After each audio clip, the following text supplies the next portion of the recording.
Buenas, en este vídeo aprenderá a seleccionar una opción de una lista de selección con Python.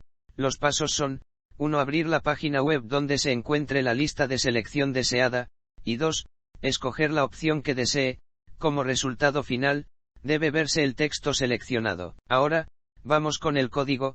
Como primer paso, se necesitan las librerías a usar. En este caso las principales son Chrome, Selenium, y el importar la función de select. Como siguiente paso, se declara la instancia del driver a usar. Como siguiente paso, es crear una función de esperar un tiempo para que al menos un elemento sea visible. Ahora es usar la función de driver.get y dentro poner la dirección de la página web que se desea abrir. En este caso, se esperan 10 segundos para que sea visible la lista de opción de periodos. Ahora se crea la instancia select, luego se llama con la función de select value, y dentro se pone el valor deseado.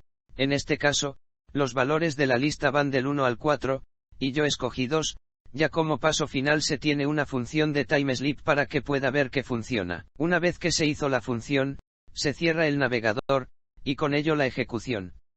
Ahora es su turno de poner en práctica lo aprendido. Espero que le haya sido de mucha utilidad el contenido.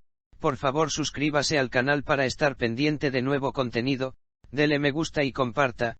Además, si desea apoyo en algo que no se encuentra en el canal, puede poner un comentario el cual será tomado en cuenta para creación de contenido y se le atenderá con la mayor prontitud posible.